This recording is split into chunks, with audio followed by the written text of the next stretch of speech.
We have the first picture. So today we have a parade. Palm Sunday is a bit of a parade, as I talked with the children. People were coming to celebrate Jesus coming to town. Jesus is coming to town. People were happy, people were excited, so happy they were waving palm branches, putting clothes on the ground, kind of a red carpet treatment for Jesus. But what kind of parade was it? Can we get to the next picture? Was it a Vesa kind of parade? Or the next picture, was it an El Paso kind of parade? These are two small towns that have parades that are about a block long. Or, next picture, was it like a Macy's parade? Next picture, do you think that Snoopy was one of the floats that they had during Palm Sunday? Next. Seriously, people were excited, people were happy. Most people, not everybody. Jesus' followers were happy. Next picture. But we were wondering in our men's morning Bible study, which, by the way, is getting a crowd. We have such a large crowd of great intellectual and theological minds. Well, we have a lot of people there anyway. And we were asking, how big was the crowd? Next picture. Thousands of people were coming to Jerusalem for the celebration of Passover. It's the greatest celebration in the Jewish faith. I guess being liberated from slavery is a big deal. Thousands of people coming to Jerusalem, but how many in Jesus' parade? I mean, we don't want to rain on Jesus' parade, but were there thousands? Were there hundreds? Were there less? You might say, who cares? Well, a number of people in our Bible study care. But it also makes a difference when you think about the events that are about to happen. How many people were celebrating Jesus' Palm Sunday?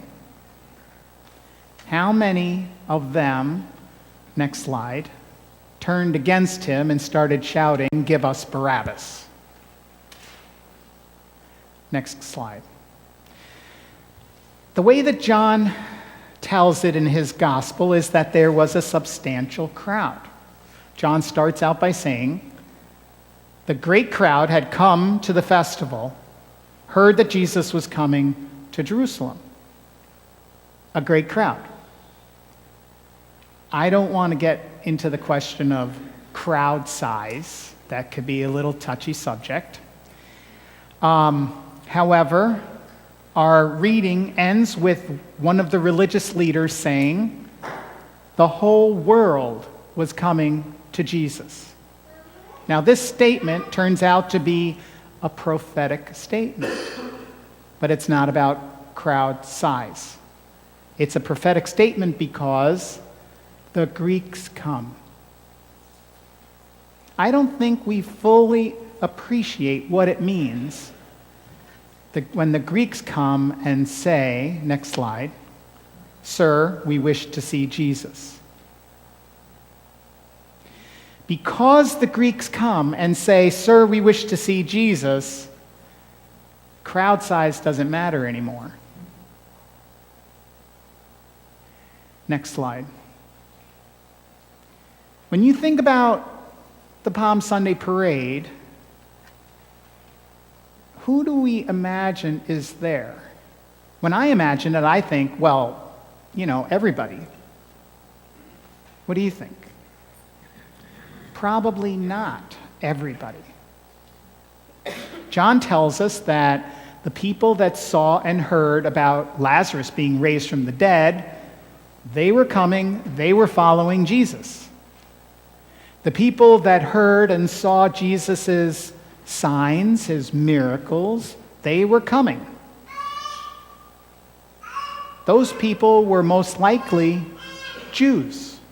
Maybe there were some Samaritans, but most of them were probably Jews. The parade on Palm Sunday was probably all Jews, or mostly Jews. Good, God-fearing people. God's chosen people. Next slide. You might remember this couple. I hate to bring Abraham and Sarah up, but remember that promise. God promised to make their name great so that they might be a blessing to the whole world. So far, it's been pretty much just the children of Abraham, the Jews. Next slide. But now, sir, we would see Jesus. That changes everything. Now the Greeks are coming. Now, when you think about Greeks, don't think about Alexander the Great or that great salad with feta cheese and olives or gyros. When you hear Greeks here, think heathens, ungodly, idolaters, people who are worshiping other gods. The Jews were worshiping the true God. And you would think that making the transition to Jesus would not be a huge leap for everybody, for some, but not as big a leap as from a completely different God. Now, you might say, who cares, Pastor? Next slide. Or, and I should care why? Well, a good rabbi, when asked a question, would answer with a question. So, why should you care? Are you a Jew? Sir, we wish to see Jesus. The whole world is coming to Jesus, not just the Jews. But the Greeks, the heathens, the whole world is coming to Jesus, which is great. Because remember some weeks past when we had that guy visit Jesus at night? Some people called him Nick at night, Nicodemus. Remember what Jesus said to him? God so loved the world. God so loved the world that he sent his only son. The Jewish parade to the Greeks revealed Jesus is not just for the Jews. Not anymore, actually, probably never.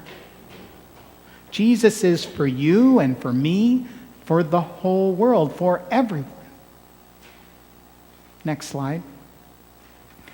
As we go through this next week, remembering everything that Jesus went through, Palm Sunday, Maundy, Thursday, Good Friday, let us be thankful for ourselves. And let us remember it's not just about us. Passover is a big event for the Jews. Liberation from slavery. It's a big deal. They have been celebrating that for thousands of years. Next slide. Holy Week is a big deal for us. It's our liberation day from slavery. It's our liberation from sin, death, and the devil. It's not just Easter. It's everything that Christ went through to get to Easter. It's a meaningful week. May you have a meaningful week this week.